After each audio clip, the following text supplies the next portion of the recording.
What's good, Commanders fans? Just wanted to give a quick update on Jayden Daniels and talk a little bit about Bobby Wagner on social media, on Twitter, and then we'll do some duds and duds. I mean, there was a couple studs, so I'm not just gonna say duds and duds, but there was a couple studs, I guess we'll say. But like I said, I do want to give a quick shout out to today's sponsor, Sleeper, as always. We did hit on the Travis Kelce more than anytime touchdown scorer. I'll try to get some picks for Thursday night with the Ravens and the Dolphins.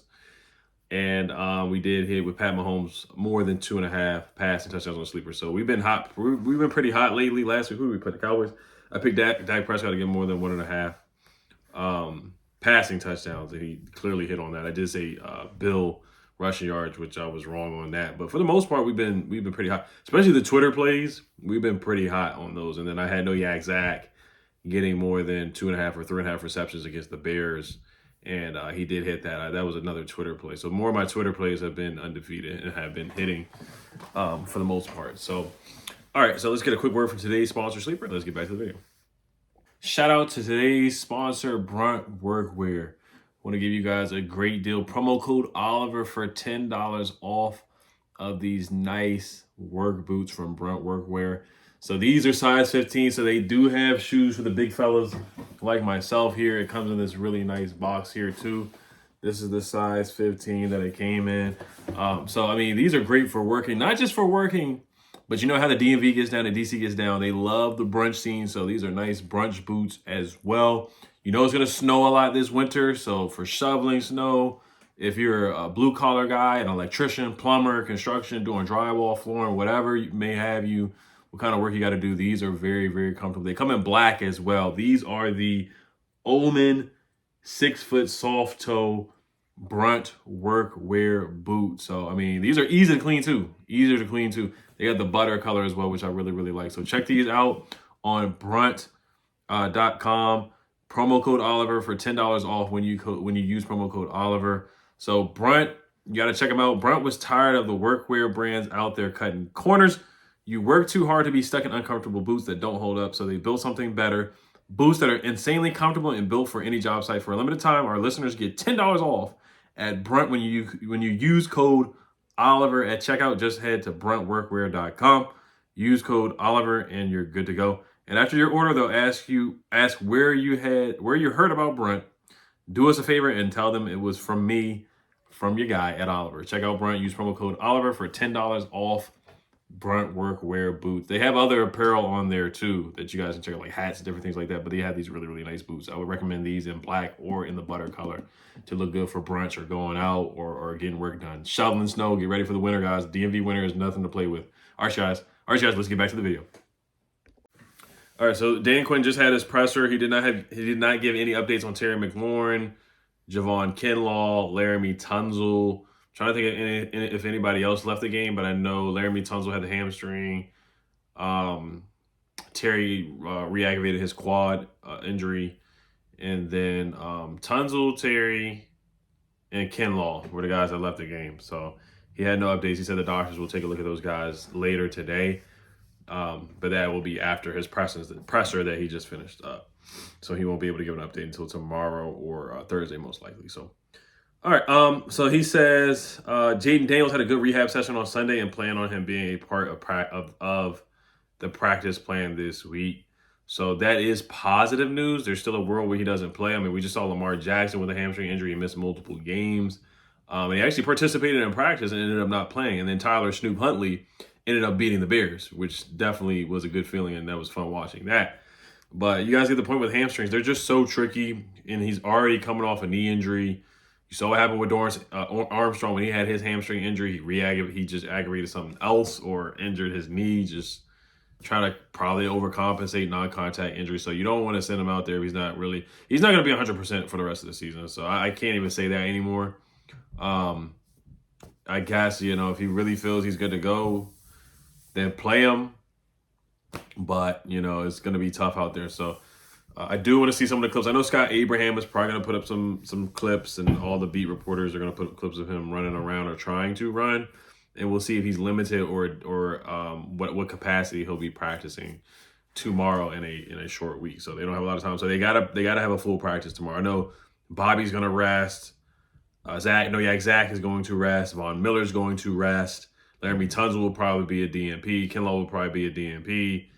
And Terry, I don't even want to say it, but he most likely is going to be a DNP tomorrow. I hate to be doom and gloom with the injuries. But that's just kind of the way that it's been so far with the injuries. He did say Jordan McGee and Tyler Owens. I like the speed I felt from them. They earned the right to have more opportunities in there too. All right, so let's move on to Bobby Wagner here. So it's really not much, but a lot of people have been sounding off on Bobby Wagner and talking about how slow he is, how slow he's been this year. I mean, he was slow last year too, but we just won more games and our offense was so high power last year, so it didn't really matter.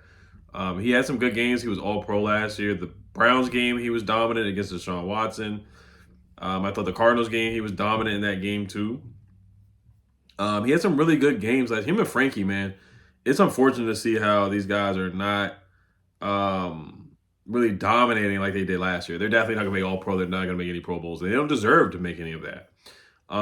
So some guy named Baker Fresh on Twitter put up clips of Bobby Wagner being way behind Bijan Robinson in that Falcons play where he got cooked, and then being behind CeeDee Lamb. That was not his play. So the point is, so Bobby Wagner DM'd John Wickster on Twitter, who is a cool guy. We like each other's stuff, repost each other's stuff on Twitter and stuff like that. It's WICCCSTERR on Twitter. I'll probably screenshot and put it up on here. I'm at the 3-minute mark in the video. So Bobby Wagner responds to Baker Fresh on Twitter, and we have released kicker Matt Wright from the practice squad. Okay. We cut Matt Wright, so Matt Gay should be fine for Sunday night against the Seahawks, which doesn't really matter because Matt Gay's not good. And then the Rashee Rice play, Bobby Wagner is behind Rashee Rice. He's behind Tucker Kraft. And then Bobby Wagner DMs John Wick on Twitter and says, 2 of those aren't my plays, which is true, but at the same time, like, why are you on Twitter responding to fans? Like, that's the last thing you want to do. When you get on social media and start replying to fans, that's how you know it's bad. Like, when we were winning, Bobby didn't reply to anybody last year, right? But now we're losing, and he's getting called out, and now he's replying to people. And just like when Jamin Davis put something on Twitter when Jack Del Rio called him out, typically when players are on Twitter and social media, it's not for good things. Dante Fowler sounded off because he didn't get the contract that he wanted. De'Ami Brown, same thing. I remember Zach Brown from years ago. He's going back and forth with people on Twitter. And when you're in fans' DMs, like, you go out of your way to DM a fan, it's not a good look. And I love Bobby, man. So this doesn't change my opinion on Bobby. I don't want his tenure to end on a sour note, unfortunately, but he'll always be remembered for our NFC Championship run last year. So I just want to bring it up. But he is right. Those 2 of those are not his plays. So the Bijan Robinson play, that was his. The CeeDee Lamb play was not his, because that was when Marshawn and Quan Martin ran into each other against the Cowboys, when CeeDee was just put his hand up because he was so wide open. The Rashee Rice play, I can't remember last night whether it was his or not. I was at the bar, and you know, I wasn't turn or nothing, but you know, when you watch games at the bar, like, sometimes you're not as locked in like if you're at home or whatever. But the Tucker Kraft play, I believe that was against him, against the Green Bay Packers. Tucker Kraft has had a heck of a season so far, the tight end for the Packers. And Tucker Kraft had a freaking outer-body experience against us. He had like 100-something receiving yards.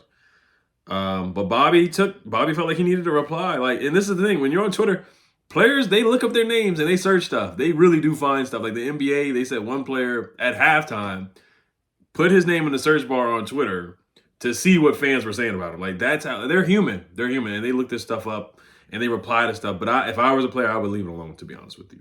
I don't think. And the tweet only got 94 likes. It only got 94 likes, and Bobby's going out of his way to reply on Twitter, which is just crazy to me. But it is what it is. You know, I mean, he's a savvy veteran, captain of the team, and all that. We'll see how he does against the Seahawks. Who's the Seahawks tight end to see who we got to go up against? I mean, Jackson Smith and Jigba, they better not even put Bobby near Jackson Smith and Jigba. You know, if that's a matchup, then they need to stay away from that as much as possible. As much as possible. I don't want to see him near Rashee Rice. I mean, he was near Rashee Rice in the vicinity. I mean, it just happens because it's football. But who is their tight end? A.J. Barner.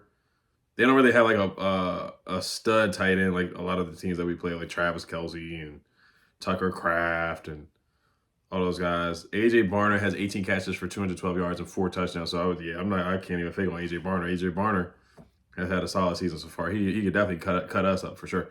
All right, So let's move on to studs and duds. PFF grades. Terry McLaurin, 89.9. He had a good game. Great game. Great game for Terry McLaurin. He was awesome. Those 2 catches were awesome. Textbook Terry McLaurin. Contested catch king Terry McLaurin. Marshawn Lattimore with an 89.0. That was his best game by far. Maybe his trade value may go up a little bit. We could just move him before the deadline if we really are going to be sellers. Jeremy McNichols had an awesome game as a receiving back, 80.5. He looked like Austin Eckler 2.0 out there. Brandon Coleman to come in as a tackle and get a 75.1 PFF grade is awesome. I'm so happy for the young man. Like I said, I don't think he deserved to really be inactive, to be in street clothes. I think that was a little unnecessary by the coaching staff.